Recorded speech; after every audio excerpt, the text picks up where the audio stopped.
me just see if Osher's here. Yes, Osher's here as well, but I'm just going to make her an organizer.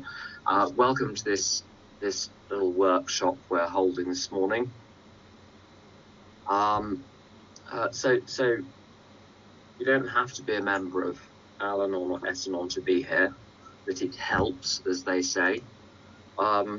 We covered step 1 last week. We're going to have a go at covering step 2 this week. We're going to be covering things, the steps from the big book, essentially, but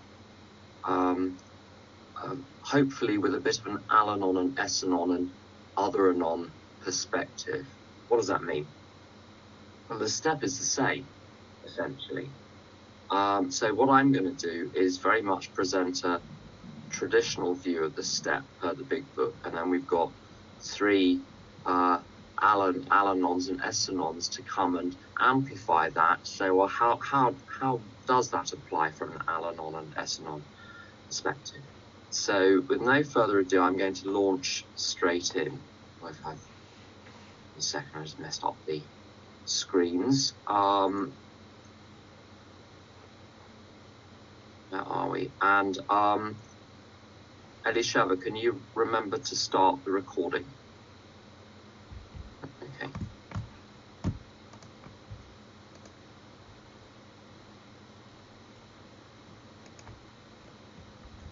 So once you're recording, Elisheva, let me know. This conference will now be recorded.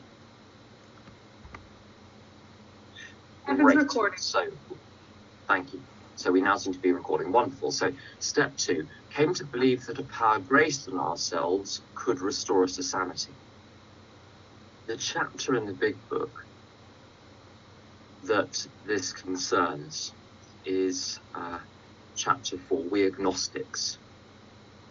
And a lot of people find it a very baffling chapter. I'm Tim, I'm an alcoholic, by the way, and I'm a lot of other things. We needn't go into the detail of those. People find We Agnostics very baffling, but there is an overall arc to the chapter.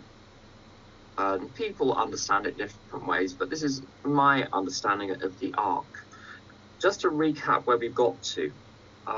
Step 1, it's like the season recap. Step 1 means that if I've got an alcoholic or an addict in my life, I can't stop them drinking or using or moderate the quantity any more than they can.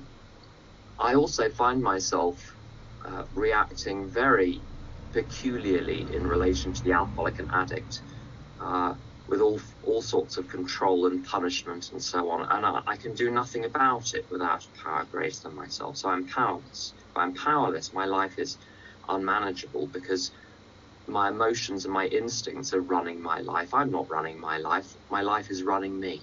So my life is unmanageable. And then you take away the alcoholic and the addict, well, you've still got a problem. With alcoholism, they say you take the alcohol out of the fruitcake and you're left with the fruitcake. If you don't come from Great Britain, a fruitcake, a heavy winter cake with lots of dried fruit in it, and you pour about a bottle of whiskey into it. And it's the same with the Al-Anon. You take the alcoholic or the Al-Anon out of your life, and you're still left with the maladaptive response, which you see everywhere. Well, I do anyway. I was brought up very much in a family affected by alcoholism and addiction. And years later, when I started to encounter alcoholics and addicts in full flood of their alcoholism, all of the software which was installed in me as a child kicked in. It had been dormant for years. Bang, there it was again. So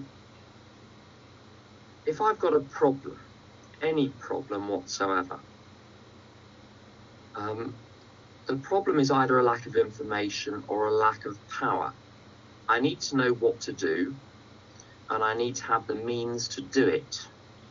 So to solve a problem, I need both. Now, if I have the information, but I'm unable to do it, then I know that lack of power is the problem. This is the first quotation from page 44. I'm not going to read all of the quotations out, and all of the materials will be made available afterwards. During the course of the meeting, as other people are speaking, I'll share links, and lots of stuff will be posted on a blog later on today, so you'll have everything afterwards. Now, I'm not going to read all of the quotations out, but I'm going to read excerpts out. If a mere code of morals or a better philosophy of life was sufficient to overcome alcoholism, many of us would have recovered long ago. Now, I knew at 17 years sober that I knew in principle that I could do nothing to stop the relapsing of my very close friend who was in AA and in the process of relapsing on a regular basis. I knew this intellectually, but I still, as if watching myself in a film, could see myself rushing over to his flat at all times, scared to go to bed, because of what might, I didn't want to turn the phone off in case he needed me at 3 o'clock in the morning for some urgent intervention. Knowing the right thing, which I've been telling people for donkey's years, knowing the right thing didn't stop me. I was in the middle of an Al-Anon slip. I didn't drink alcohol. I was in the middle of an Al-Anon slip. So the problem there was not lack of information. It was lack of power. Very straightforward. Power in this, when we're looking for a higher power, what we mean is power higher than the power we currently have. And from my perspective, what's the power that I need? It's the power to accept what I cannot change and change what I can. Over that summer, I was letting my life go to rack and ruin. I wasn't changing what I could. And I was unable to accept the things I couldn't change. The fact that this person was relapsing and, well, dying.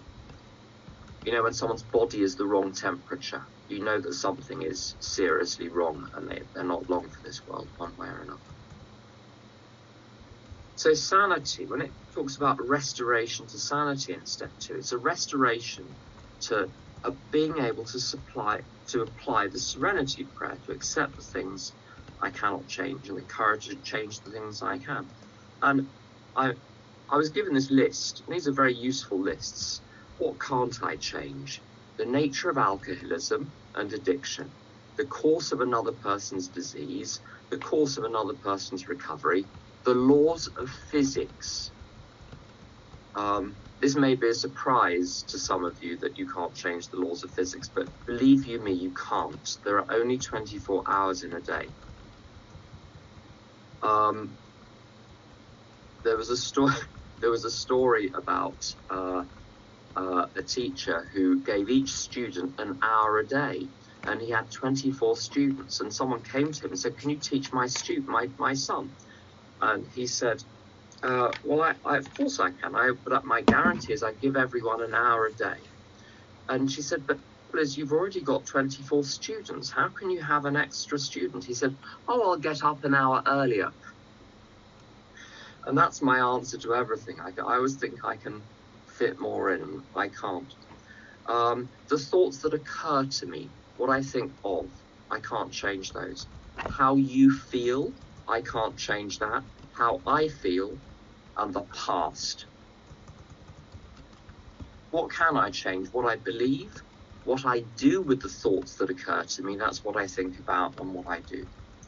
But as we said, I can change those only if I'm given power. So I think this is pretty straightforward now. The problem I have is lack of power. Now the next point, we need to know that power is available. This is not an abstract question of, did the Big Bang just happen, or did God press a button? One or the other. We're not interested in those questions. We're interested in this. Has someone else had the same problem as me and had it solved? That's all. Everything else can come later. Go and join a class. If you want to know the theological stuff, there are lots of classes out there. Here is the quotation from page 11 of the big book. So the trouble is with the steps in the big book is that it's not clean. There are elements of lots of different steps scattered all over the place. This means you have to read the whole book. Sorry about that. But it's a project. You all love projects, I know that. So you can add that to your list and get up an hour earlier to do that every morning. So it began to look as though religious people were right after all. Here was something at work in a human heart which had done the impossible. My ideas about miracles were drastically revised right then. Never mind the musty past, here sat a miracle directly across the kitchen table. And I'll tell you what the miracle is in my life. My phone goes off halfway through the evening, and it doesn't come on again till the next morning. And I sleep well. I don't worry about who needs me in the middle of the night. If someone has a crisis, they'll have to call someone who's up in the middle of the night. This is sanity. And this part of step 2, I think I get from going to meetings and hanging out with people in recovery. And it talks on page 58 about our stories disclose in a general way. Our stories, which are very detailed, make general disclosures. Number 1, what I used to be like. Some people say what it used to be like. There is no it. It's what I used to be like. What they did, the 12 steps, what they're like now. I see other people have acquired power. Power to do what? Power to apply the serenity prayer. Accept with grace the things you cannot change. Have the courage to change the things you can. Now, if that power is there, everything has a source. But you don't need to worry about the source or understand the source. You don't need to understand physics to boil water. You just need to turn the cooker on or boil a kettle. You can experience power. You can go to a meeting and experience it, and the mechanisms are clear. The 12 steps. It's established. It's not luck or magic which restores people's sanity. It's a system. The next bit is very straightforward. If there's something which works for others, it will work for me. Very, very simple. And the difficulty here is that I will think my case is different. And this is where meetings come in as well. That I listen to people. I go to enough meetings and I hear my own story told back to me so many times. I would have to be very brave indeed to assert that I'm so different that God can't help me. You know, puny little God can't help great old me. Well, that's placing myself as greater than the power which created me in the first place. This is clearly an authority problem. So I have the same biology as other people. I think we're 92% the same as dormice genetically. The idea that I'm so different from another person, that my great thinking can't be changed, my behaviour can't be changed, of course it. We're all capable of faith. I love this. Without knowing it, have we not been brought to where we stood by a certain kind of faith? For did we not believe in our own reasoning? Did we not have confidence in our own ability to think? Here's a good definition of faith. Faith is the courage to commit to and implement action without certainty of result. If I'm certain of the result, I don't need faith, I just need knowledge. If it's uncertain, I need a bit of courage. And faith and courage are very, very close to each other. Now, am I capable of faith is a very simple question to solve. I had terrible results from living before I got into recovery in February 1993. Historians are looking into the date. We're still not exactly clear. I had terrible results which flowed from my decisions. And yet, who did I go to for decisions? I went to me. Who's me? The one that got everything wrong in the first place. What's that, if not the ability to have faith in something without certain results? So it's very clear. My capacity for faith, idiotic faith, is established. The question is, what am I pointing my faith at? Let's just turn the faith towards something which is more likely to work, based on, people talk about blind faith. It's not remotely blind faith. You're in a room of people who've recovered, and you can see them. That's open, it's open-eyed faith we're asking for here. And then all in. When we became alcoholics, crushed by a self-imposed crisis we could not postpone or evade, we had to fearlessly face the proposition that either God is everything or God is nothing. God either is God or he isn't. What was our choice to be? Now, from an Al-Anon point of view, what is the self-imposed crisis? A crisis is a turning point. Why is it self-imposed? I had to accept in step one that my problem was not you. My problem was my reaction to you. And as such, the crisis was imposed by me, not by you. And there's only one of me. I know it may appear in my mind that there are lots of me up there all arguing with each other, but really there's only one of me. My sponsor talks about abandoning self and abandoning ship. If any part of your body remains on the ship, all of you is on the ship. And it's the same with self. If I'm partly staying loyal to my old thinking, all of me is staying loyal to my old thinking. I'm sure I'm not the only person that has been worried by one small thing. For instance, a knob on a drawer in the kitchen which has come off. And who are we going to get to fix it? Because no one will come and fix a knob. And you can be upset and worried the whole day. Think one thing is enough to ruin a whole day. What is a life but days? So I've got to give up completely. And what this is going to mean in practice is adopting this program as a way of life.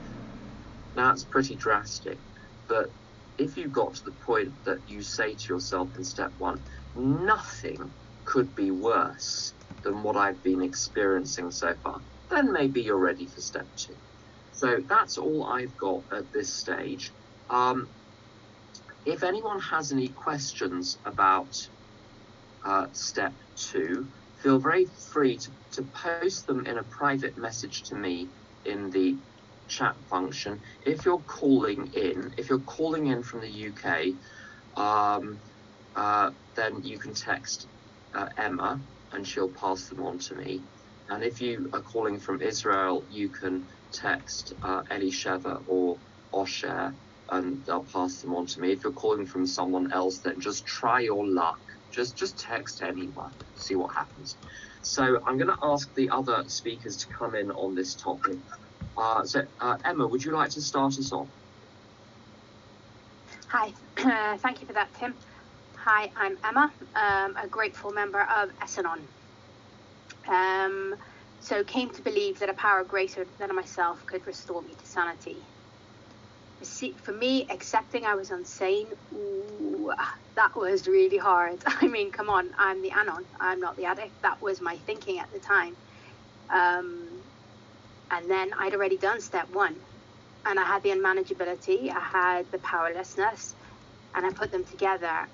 And seeing that on paper, seeing that with my sponsor, I began to see the complete insanity in my life. But it took step one to lead me to step two, very much.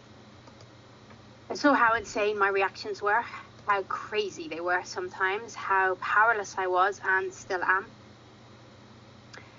Again, how unmanageable my life is sometimes. So finding a place of sanity, not going back to those destructive behaviors over and over, because boy, did I try. I tried everything. You name it, I would try it. Shouting, nagging, screaming, crying, begging. I would just keep trying because something's got to work. This time, I'll have the key to know what to say to him. That will change everything. Insanity. It felt a bit like Alice in Wonderland's rabbit hole. I would kind of sink down into it and pull him with me often. So I tried for years for this sanity on my own.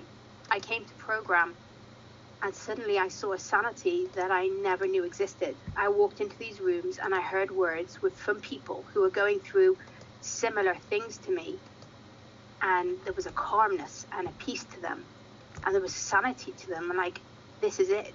This is what I have been looking for. This is what I need to do. This is what I can see would work. If it works for them, it's got to work for me, right? And my sponsor at the time kept telling me that. If it works for them, why can't it work for you? Why can't it? Sanity was this like empowering and understanding, a practice of doing the next right thing no matter what's going on for me. There was also this sanity that suggested I didn't take on the problems of the world. I didn't spend hours doing for others what they could do for themselves. Sanity was waking up in the morning. This is what I heard. Peaceful. Can you imagine? Waking up peaceful. Not having worried all night. Being restful when I wake up. Not anxious, but restful. Sanity was a serenity prayer for me, just as was said before by Tim. It was the knowing what I can and cannot change what I believe, what I think about, and what I do. Knowing what I can't, that was a big deal for me. One of the questions actually I was asked at the time was about letting God and letting go and letting God. What does it mean to me? And it kind of, that helped me in this step, because it kind of bridged a little bit the gap between sanity and coming to believe. Saying I can't, the first step and the beginning of insanity. He can, the second step. So I say let go, I can't. I see I can't. Let God, the second step. He can if I am willing to let him. I struggled with letting him, and this was really difficult for me. I came from I'm religious. Of course I'm going to be able to let God. I know he exists. I came to this room, I heard came to believe, and I thought, wait, I have this. I don't need help with this. I'm a religious person. I don't need to be told to come to believe. I was completely wrong. I thought I had it down. I thought, this I don't really need to even do the second step. Let's skip the second step. Let's go to the third. I've got this. But it wasn't really like that. It says, it was quoted before, God is or he isn't. Okay, I accepted that. He is. I got that. Yet. It was a big yet for me. I didn't want to let go of everything. I didn't want him to bring me to sanity for everything. I saw the others had peace. I saw in the meetings how amazing their recovery was. I saw what I wanted, and yet there was something hanging on to me. I had my claw nails into it. I didn't want to let go of everything. I want to let go of everything. And it was something that kept coming up for me. I wasn't ready, I think. It was a process for me. And the joy of hearing it's okay, it's a process, was a big deal. So it took me time to come through this step. I knew I had a higher power that could do it, but I was resisting. I knew he was, for me, he's my creator, he's my father. I knew all this. I came to program, I saw what others were doing. I knew and I saw that it could work. Yet, I still wanted to hang on. And I really loved it that at the time my sponsor said to me, it's okay, Emma. It's okay that this is a process for you. It's okay that you're religious and you can't do it, because boy, did I beat myself up that I couldn't take this on straight away. Then she read this line for me, my sponsor at the time, from the big book. We are victims of the delusion we can wrestle satisfaction and happiness out of the world if only we could manage well. Oh, that hurt. Ouch. Delusions aren't true. That's what I was doing. And it was like this, whoa, that's exactly what I'm doing. I am delusional. I thought with sexaholism, well, part of it, I'll let God take over because it's big and I can't do everything. Obviously, I'm not God, but the other things, the worrying, the making sure he's sober, I'll hang on to that because they're my thing. And really, I couldn't control, because it was all about me, really, what I wanted, what I needed, my demands. And I had to let those kind of things come to believe that he could do this. And if I didn't do that, I ended up back again with the restless, irritable, and discontent. I'm back to insanity if I didn't. Bottom line, if I wanted to stop, I had to accept God can and I can't. God is the answer, not me. Sanity is restored. Once I really admitted and embraced this idea that he's here, he's present, he loves me, I got somewhere slowly and with patience. And no, I'm not the most patient person, not by any stretch. I want everything particularly done now, or preferably 5 minutes ago. So this was a big a process that took me time, and it was something I kind of enjoyed in a weird kind of way, because it taught me an awful lot. I needed patience. That taught me something. I need people to guide me. That taught me that my sponsor was somebody I could trust and who would lead me and be patient with me and listen to me. The key again and again for me was seeing the people who could, seeing her in my life, doing the things that I needed to do. I saw that she was doing it, and that's what led me forward again and again and again. So like, was I all in? That's really where I was left. My old ideas didn't work. I didn't want to go back to the insanity over and over and over of the destructive behaviors. It was kind of like a decision time. My choice. Did I want, as Tim wrote before, based on a new system, a higher power, discovering peace and joy? Hey, who wouldn't want that? And I did want it. Finally, I heard a talk last week that kind of a guy called Charlie Harari. He's an amazing speaker, and he said something along the lines of, and it really summed up the second step for me, we live a life of do, have, be. We do something so we can have something, so we can be something. We have a hard time measuring something that are important in our lives, so we judge it by what we do, how much money we have, what we can be. But if we change that into the second step, instead of do, have, be, it was be, do, have. Decide what I want to be. Decide who I want to be. And once I decide who I want to be, this person who's restored to sanity, who has God in her life to come to believe, once I'm determined that that's what I want, I start to change with determination and willingness. And if I do that, really an all-in attitude, I look up and see the people around me who do that, who live that way, people who are recovered, and I do what they do. And then hopefully I'll have what they have. So it's not about do, have, be for me. It's about be, do, have.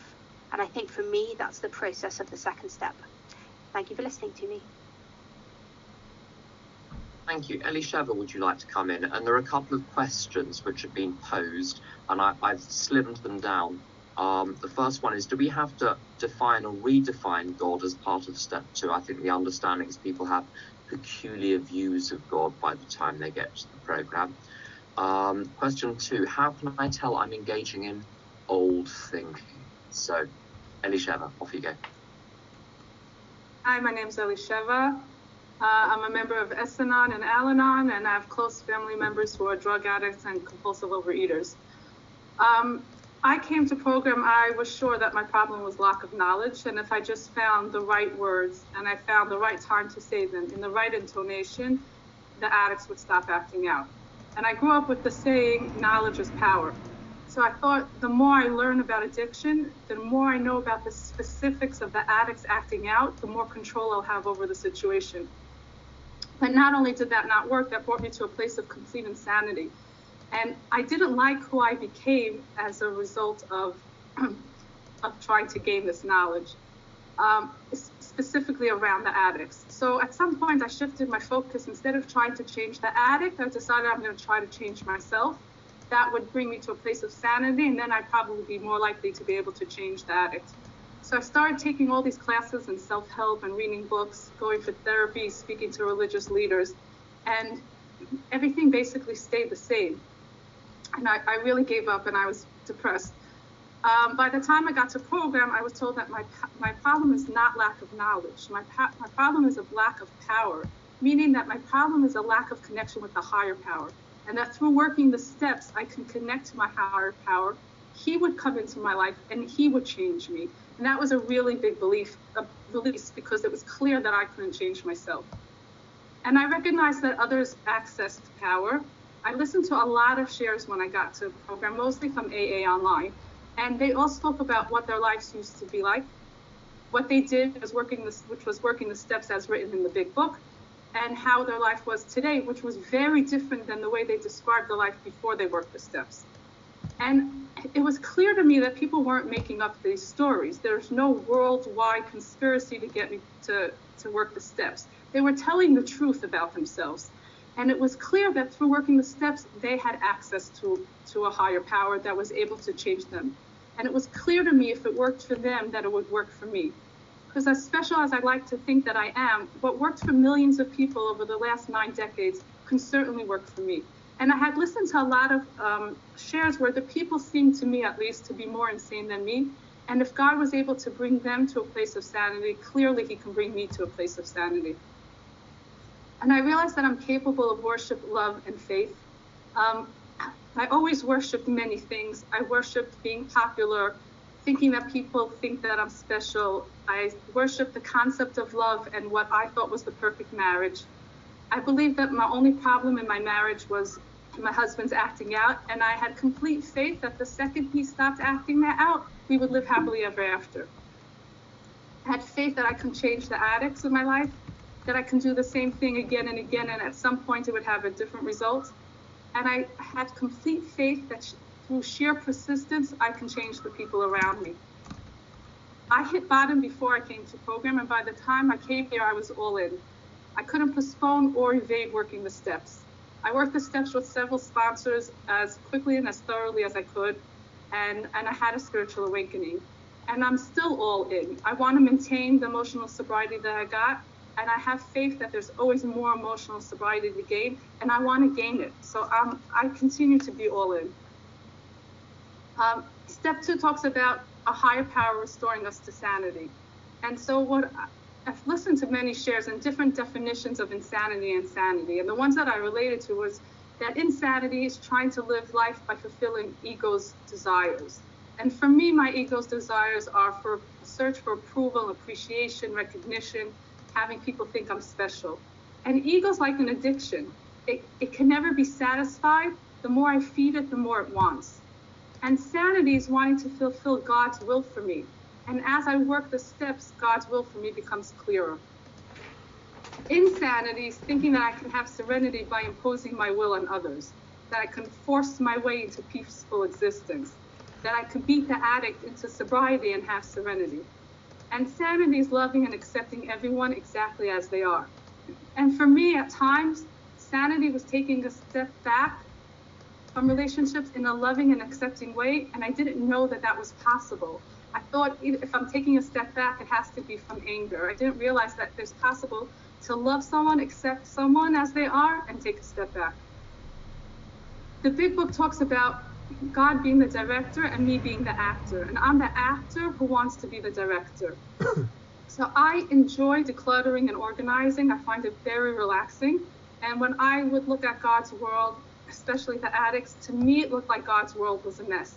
And I was willing to help God declutter and organize. And the place that I wanted to start the decluttering was taking out the addiction of the addicts in my family. And I believe that the end justifies the means. So if I can get what I wanted by being nice, I was willing to be nice. But if I thought that I was going to get what I wanted through being mean, manipulative, judging, critical, threatening, yelling, then I was willing to go to any ends to get what I wanted. And the big book talks about a self-imposed crisis, and that was a really hard pill for me to swallow. It was hard for me to accept that I was the maker of my problems, but I taught people how to treat me. I had no boundaries. I allowed people to walk all over me, and then I got angry at them for walking all over me. And I had to admit that I created my own problems. So when I looked at what I considered then the crisis of my marriage, I had to ask myself some crucial questions. Who was attracted to an active addict? Who chose to marry a person who was in active addiction? Who stayed in the marriage with active addiction? Who tried to control the addict over 20 years? And the answer to all of that was me. And when I looked at my children's addiction, I had to ask myself, who chose to raise these children in a home with active anonism and addiction? And who tried to forcibly change these children? And who started and got drawn into arguments with them again and again? And again, all the answers were me. So I had to admit that I created my problems. And another way that I create my problems is that I call the situation a problem. So part of my Anon disease is the second that I recognize there's a problem, I want it solved. And when I feel that sense of urgency, I always turn to ego to solve them because I want it solved as quickly as possible. And that always gets me into much deeper trouble than I had even started off with. And what I find is again and again, I need to develop the quality of patience. I need to stop resisting, and I need to allow what needs to happen. And again, God shows me that he has a plan, and he doesn't need my input on how to improve the plan. My job as the actor is to carry out God's plan as he reveals it to me and follow his direction. And for that, I need power. I need the power to accept the things that I can't change and the power to change the things that I can. In the big book, it says either God is everything or he's nothing. God either is or he isn't. If God isn't all-knowing and all-powerful, he's not God. And if he is all-powerful, then clearly he can restore me to sanity. And then the big book continues, what was my choice to be? And it would clearly be insane as the actor to try to be the director and to try to change the things that I can't change and to not change the things that I can. So sanity would be following the director's plan, the one who knows everything. I'll leave it at that. Brilliant. Osha, would you like to come in? Thanks. Tim, let me know if it's too echoey. Hi, everyone. I'm Osher. I just want to say that everything that everyone shared, I really needed to hear as well. I absolutely love this step, right? This is the step where in step one, I sometimes have trouble with the word powerless. I'm very, tend to be very analytic and very focused. And, you know, if it's powerless, maybe I still have some power. And so I always need to remind myself that really what step one says is I have none. And it's not that I have less power, that I don't have it. And so I don't. Osha, a couple of people are struggling to hear you. I'm not sure if you can do something with the audio at your end. Thank you. Okay. I'll try getting closer, and if not, then we'll try the microphone. So thanks. So I was just saying that when I look at step one, it's really to me to constantly remember that when I do step one, I have no power. And so in two, I'm essentially looking for a power because I don't have any. And that to me was quite a realization. And I will say that it took me a lot of years in program. I thought that I was completely surrendered. I thought that I was doing everything that my sponsor told me to do and other people suggested, and that I was fine. And I didn't realize how much resistance I still had. So I share that because it took me a while to get to a place of Osha, the sound is actually getting worse.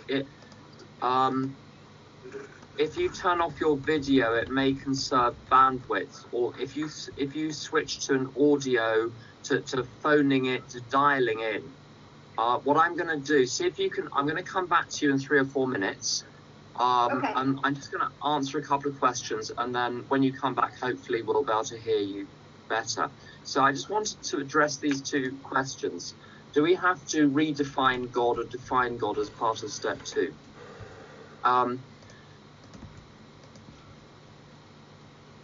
So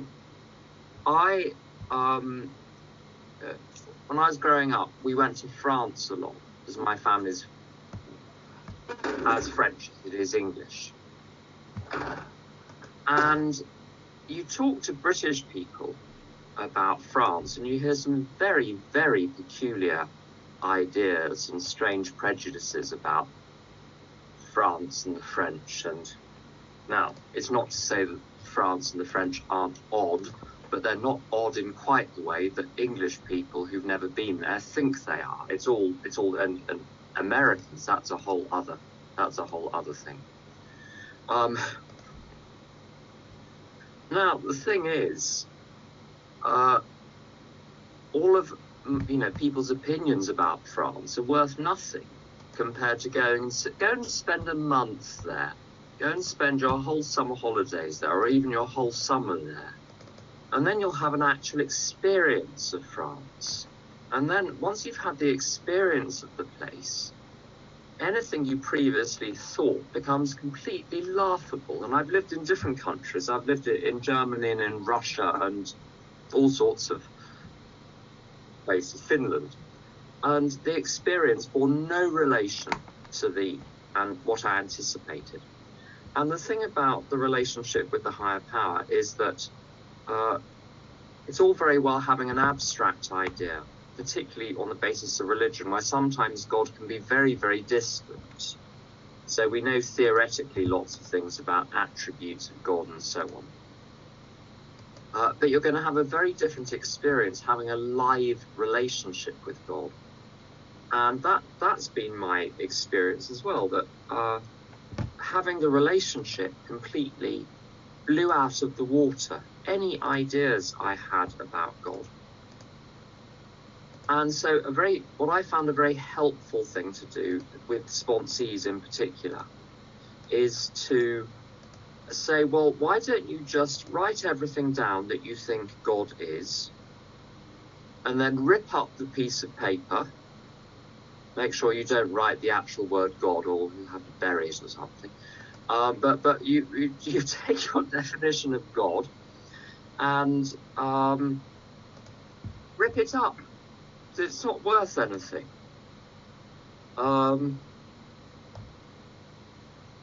Clancy, the great AA speaker, in his early months of recovery, was living in an abandoned car in the parking lot of the AA club, one of the Al-Anon clubs in Los Angeles.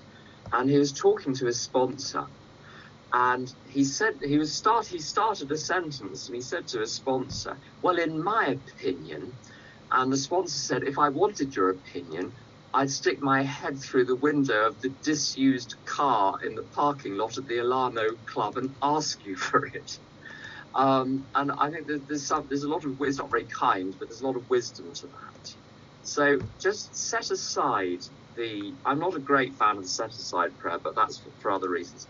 But to just quietly put on the shelf all of the old thinking and to adopt a very useful, there are two useful things I can suggest. One is on page 85, three useful things. The first one, page 85 of the big book, it says something like, much has already been said about receiving strength, inspiration and direction from him who has all knowledge and power. So you say, well, what is the higher power? The source of all knowledge, the source of all power. Good. That's enough for 5 to 7 years, let me tell you. The second thing is to start off with the definition of the higher power as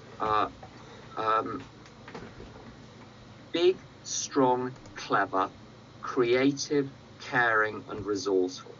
So God is very big. God covers the entire universe. He's certainly bigger than my living room. God is strong, so whatever problem I have can be overcome. God is clever. A Jesuit friend of mine says God is of above average intelligence, so things don't need to be explained as if to a child. He totally gets it already. Creative, that means just because you can't see a solution doesn't mean there isn't one. Caring, which means that things turn out for the best one way or another eventually. And resourceful. So if you're completely stuck, God has got cards up his sleeve that you can't even imagine. Big, strong, clever, creative, caring, and resourceful. I had a third thing to say about that's it. Woman in AA. This is a story from a friend.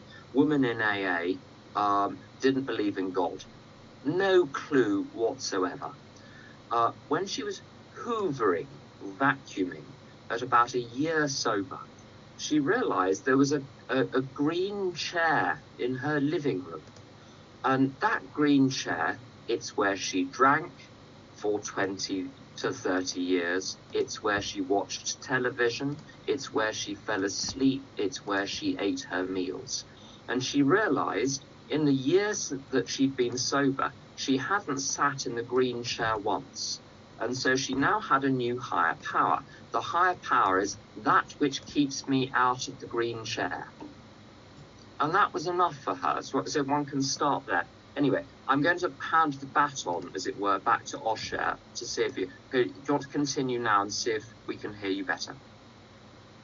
Okay, I have two options to try. So let's try this one and see if it works any better.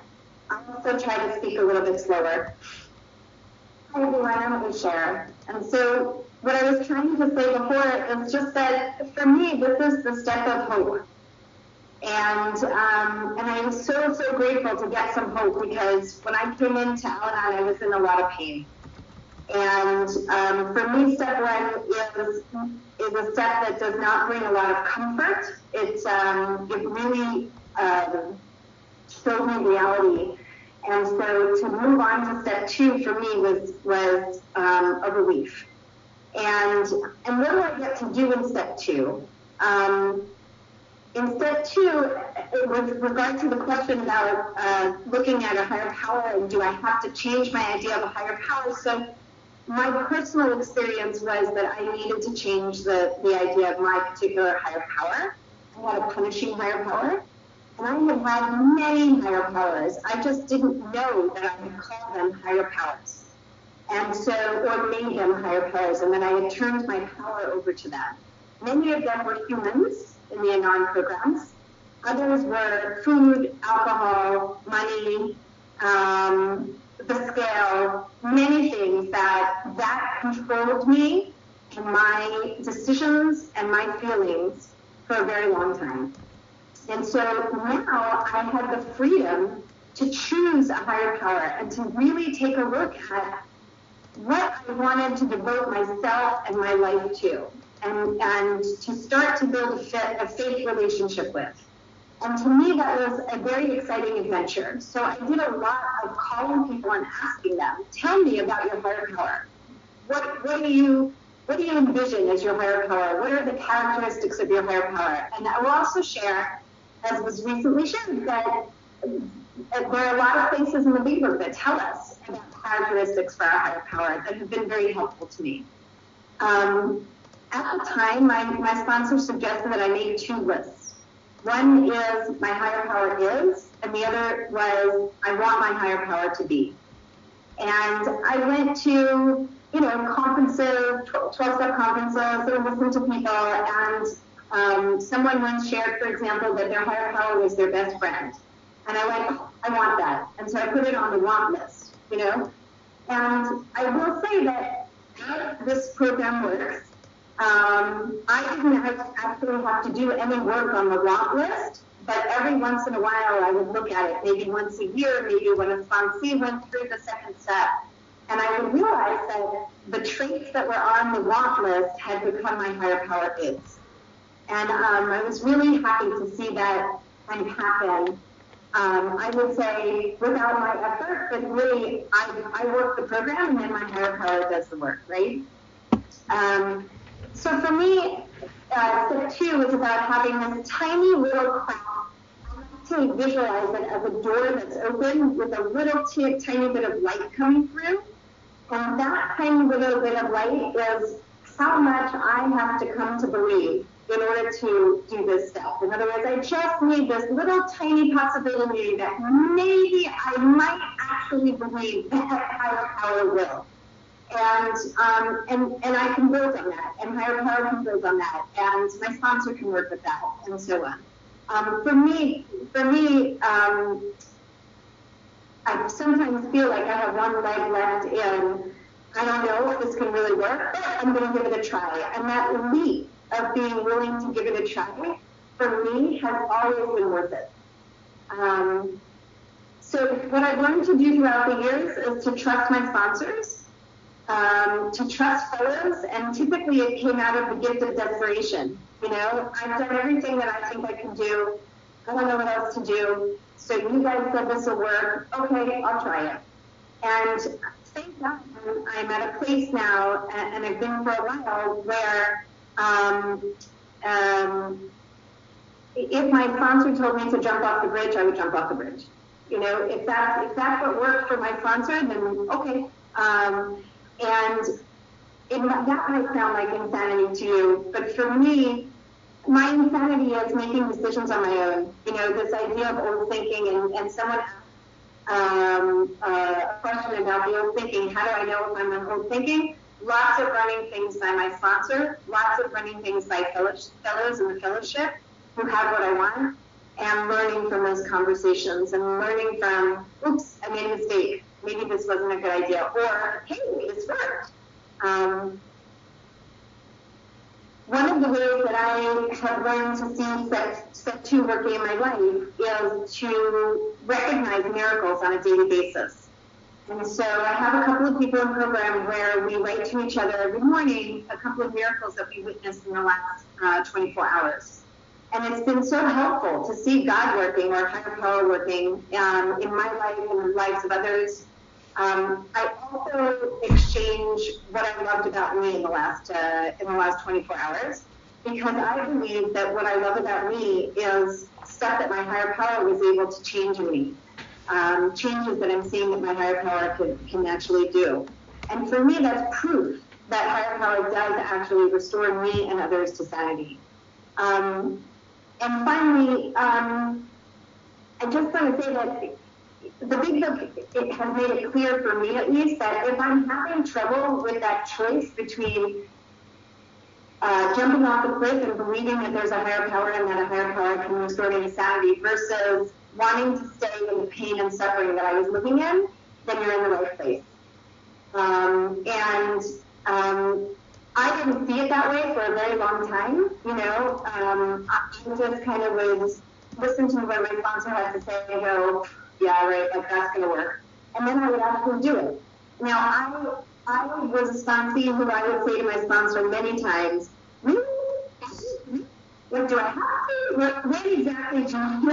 You know, lots of resistance, lots of questions that were not the supportive type of questions. And then I would go ahead and do it. So I had a lot of lip service that I gave to the ego and to the family disease of alcoholism before I actually did the stuff. But then my actions were that I went ahead and did it. And every single time it proved to be helpful and growing and beneficial. Thanks. Thank you. Sarah Rivka, would you like to come in on question 2? So how can I tell I'm engaging in old thinking?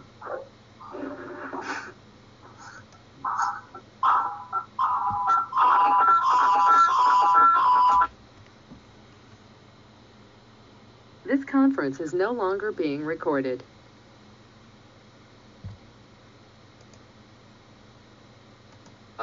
Sarah Rivka, your sound isn't working.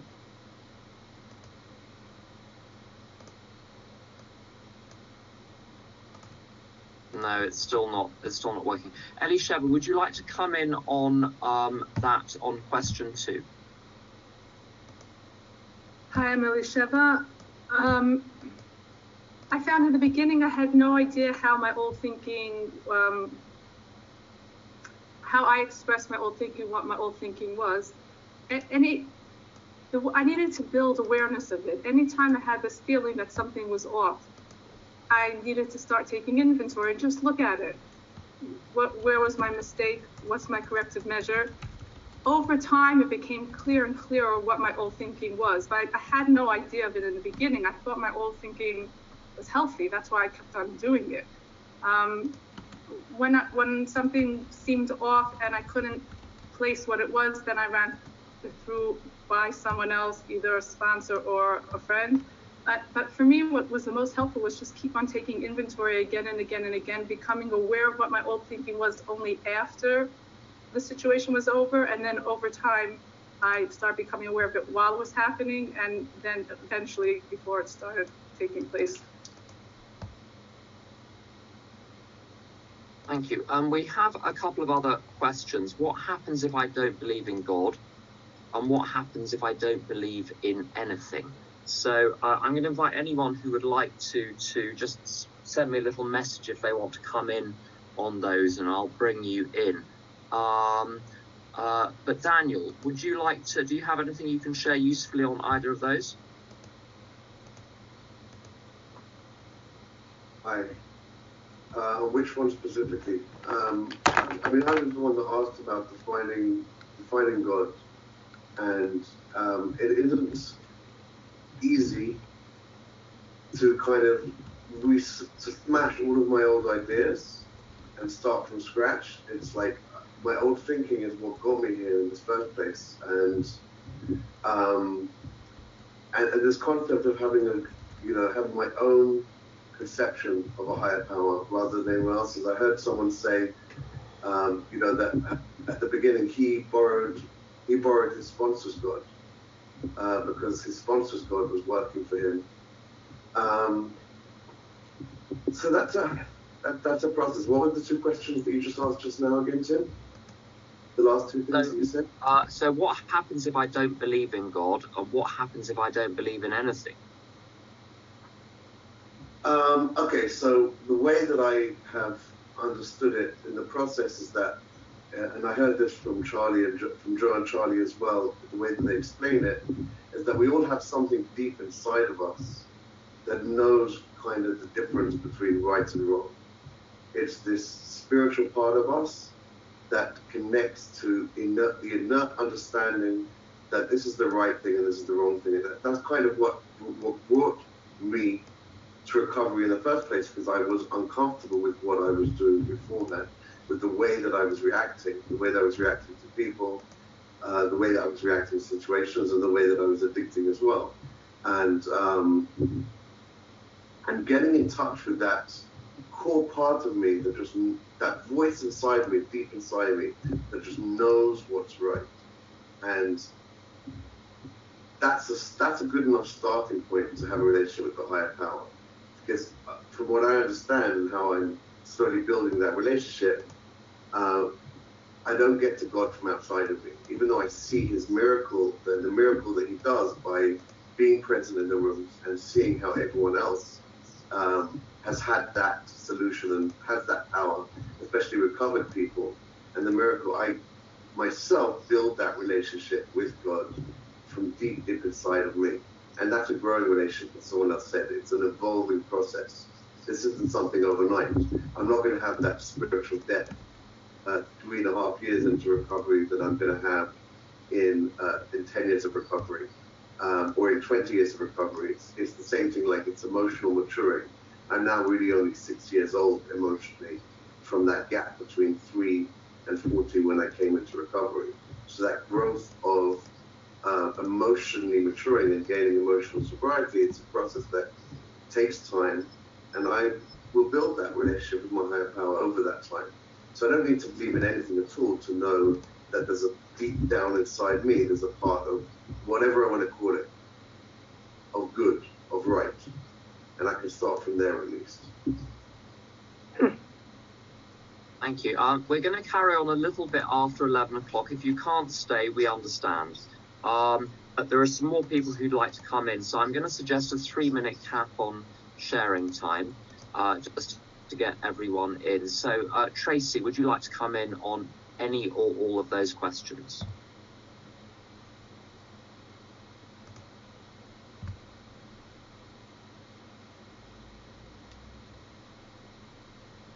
Tracy? Okay, Tracy, I may come back to you. Evan, would you like to come in? Unmuted. Hi, I'm here.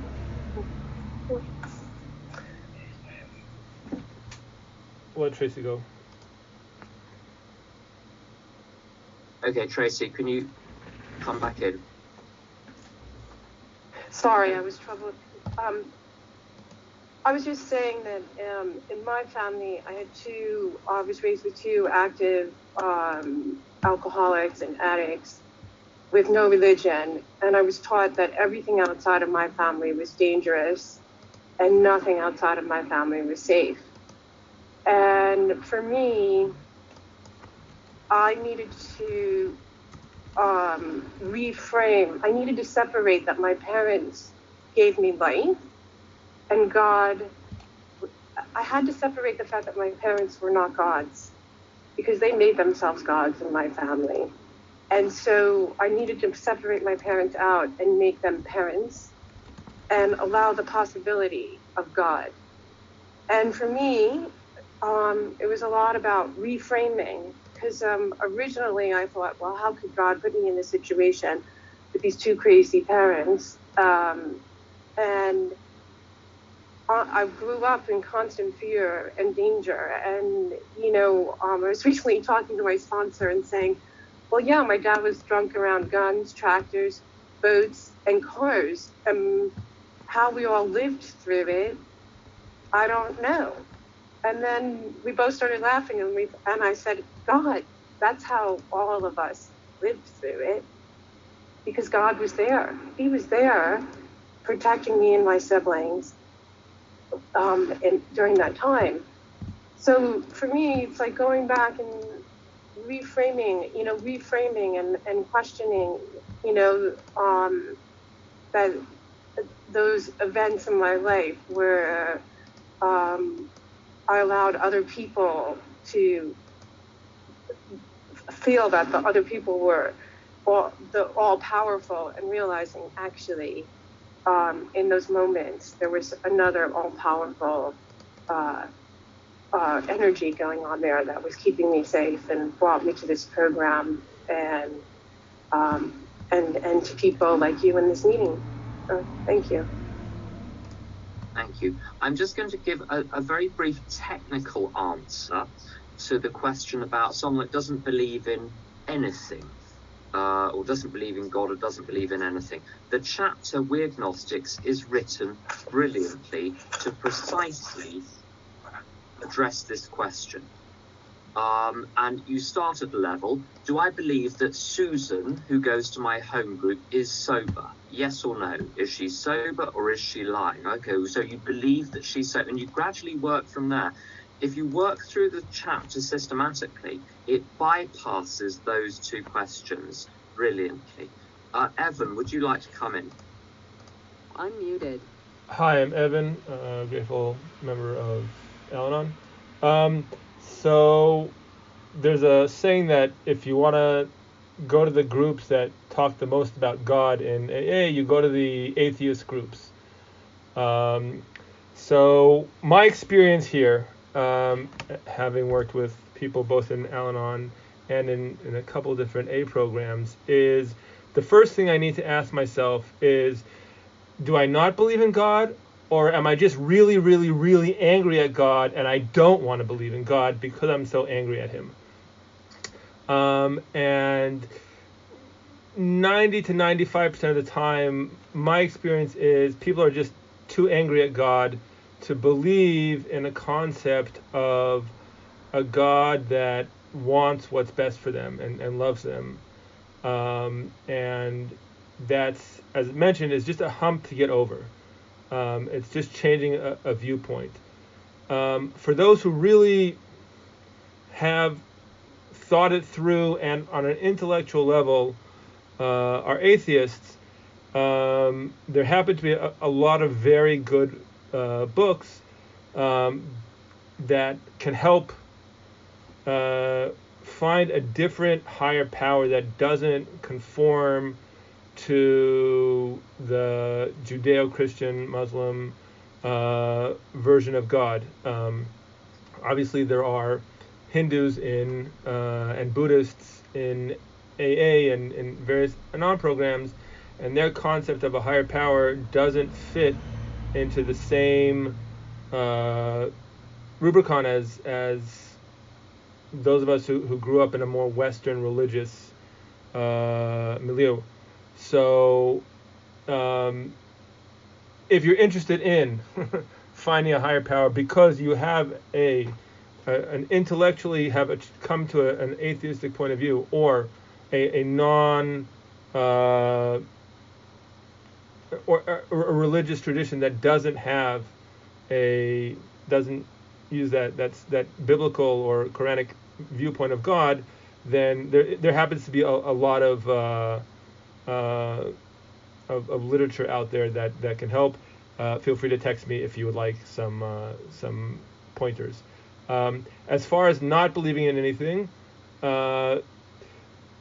as Tim mentioned, the big book goes into depth about, you really do, you just aren't willing to admit it. So we'll leave it there. Thank you. Thank you. Michal, would you like to come in on the question of on any of the questions. Hi, thank you. I'm Michal. I'm a member of Al-Anon, Al-Anon, and a few other Anon programs. Anyway, I guess my experience of God in this program is sort of like the spiritual awakening that happens when you go through the steps, and when you see these awesome awarenesses. It's like I didn't do that. That was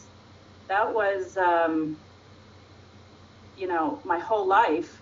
For example, my first spiritual awakening happened when I did my first fourth and fifth step, and you know, I had been living a certain way for so long with tons of different tools thrown at me at different angles, but a lot of resentments had built up.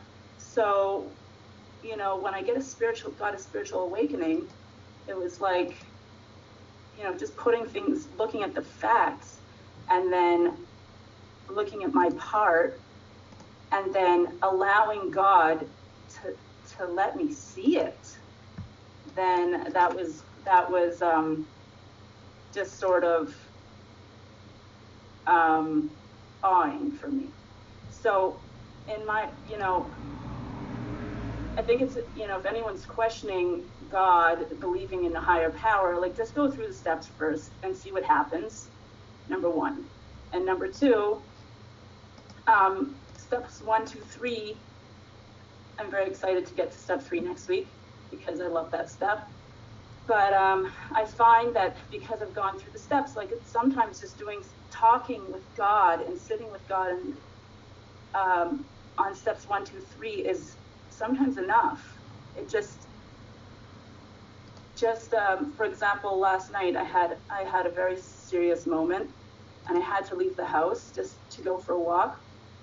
And I find that it's very helpful to be in nature, whether it's even in public, like in city nature, because when you look at the sky and we look at big buildings and we look at millions of people, whatever it is, whatever awing experience is, so it helps me to see that there is a power greater than myself. When I'm sitting in my house with no distractions, or with just the internet in front, whatever it is, it's very easy to be sucked into myself and my own issues and whatever.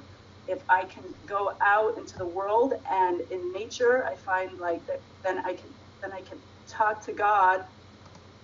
Not that I'm talking to the sky, but I'm talking to the honest of God created the sky, and then it's like huge, right? So if he created the sky, so like, of course he's going to help me solve this problem. He created the sky. So anyway, so that's like a whole, I'm not going to get into that whole creation. We're just talking about a power that is greater than ourselves, but just giving some tips. And somebody did mention it takes time, and I find like if I'm patient with myself and I allow God in, then God does come in. Thank you for letting me share. Thank you. We're running out of time for today, so I'm going to call it a day at that. The materials for today, including the recording, will be, well, the materials are already on the blog. The recording will come onto the blog hopefully within the next half